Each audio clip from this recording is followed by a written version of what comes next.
नवनियुक्त सिडकोचे अध्यक्ष आमदार प्रशांत ठाकूर यांनी मंगळवारी सिडको भवन येथे अध्यक्षपदाचा पदभार स्वीकारला।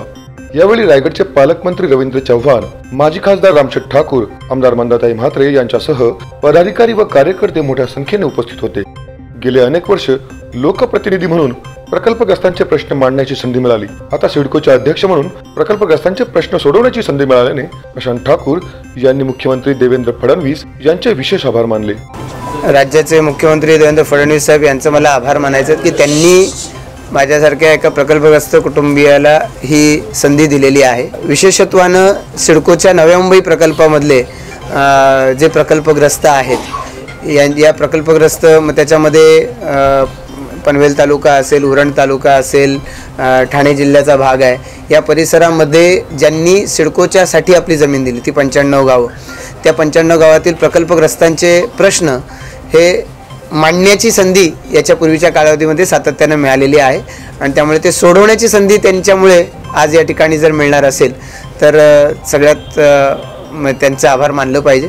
आणि या अनुषंगानं आता येणाऱ्या कालावधीमध्ये सन्माननीय रायगड जिल्ह्याचे पालकमंत्री रवींद्र चव्हाण साहेब आहेत, मंदाताई आहेत की वेगवेगळ्या मंदाताईंनी तर वेगवेगळे प्रश्न हे सातत्यानं आग्रहानं मांडून भांडून त्याचे GR मध्ये परिवर्तन करण्याच्या दृष्टिकोनातून एक शासन निर्णयाच्या दृष्टीने परिवर्तन करण्याच्या दृष्टीने प्रयत्न केलेले आहेत। भारतीय जनता पार्टीच्या सरकारच्या माध्यमातून अनेक असे निर्णय जे दीर्घकाळ प्रलंबित होते असे मार्गी लागताना पाहतोय। इथे सन्माननीय महेश बालदीजी आहेत की JNPTचा प्रश्न होता, बऱ्याच कालापासून 12.5% मिळणं प्रलंबित होतं, त्यांनी पाठपुरावा केला। गडकरी साहेबांनी त्या दृष्टिकोनातून सर्व ती रचना मुख्यमंत्री महोदयांच्या बरोबरीनं त्या दृष्टिकोनातून करून घेतली आणि आज JNPTच्या 12.5%चा प्रश्न हा जवळपास निकाली लागलेला आहे। आणि त्यामुळे असे अनेक विषय याही नंतरच्या कालावधीमध्ये जे शिल्लक आहेत, जे प्रश्न समस्यांच्या रूपानं लोकांना भेडसावत आहेत, तर त्या समस्या सोडवण्याच्या दृष्टिकोनातून प्रयत्न करणं ही आता माझी जबाबदारी आहे। विरोधकांचं असं म्हणणं की आपण सिडकोचे ठेकेदार आहात किंवा त्यांच्या कुटुंबियातून आहात असा आरोप केला जातो आणि हे लाभाचं पद म्हणून आपण आज या ठिकाणी आहात, यावेळी मग त्यांच्या प्रश्नाला काय आपलं उत्तर असणार? सिडको ही महाराष्ट्र शासनाचा एक उपक्रम आहे आणि त्यामुळे महाराष्ट्र शासनाचा उपक्रम असताना महाराष्ट्र शासनाच्या रिप्रेझेंटेशन जिथं होतं त्या ठिकाणी महाराष्ट्र विधानसभा, त्या विधानसभेचा मी 2009 सालापासून सदस्य आहे। 2009 सालापासून सदस्य असताना सिडकोमध्ये जी ठाकूर इन्फ्रा प्रोजेक्ट्स कंपनी हे काम त्याच्या आधीपासून करते आहे, म्हणजे 1977 सालापासून वेगवेगळ्या पद्धतीनं काम करते।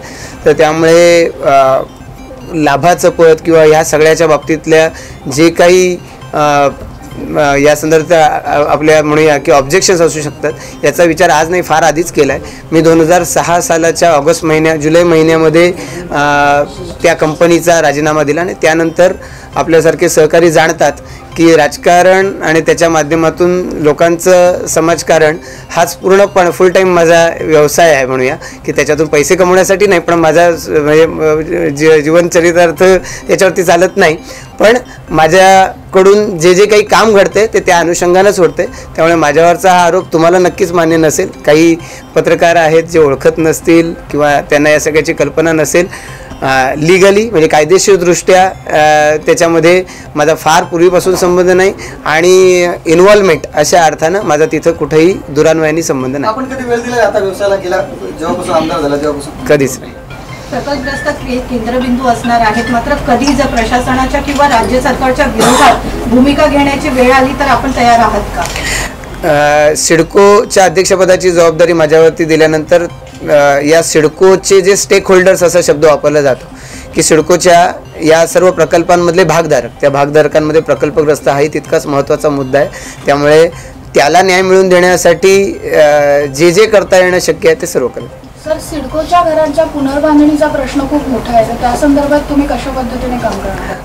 सिडकोचं प्रशासन या अनुषंगानं काम करतच आहे। पुनर्बांधणीच्या अनुषंगानं मंदाताईंनी वेळोवेळी ही भूमिका सातत्यानं मांडलेली आहे आणि त्यामुळे ही प्रक्रिया लवकरात लवकर कशी होईल या संदर्भानं जे जे काही आवश्यक आहे सिडकोच्याकडून करणं, तर ते करण्याच्या दृष्टिकोनातून आम्ही फॉलोअप कंटिन्यूअस घेऊ त्याचा।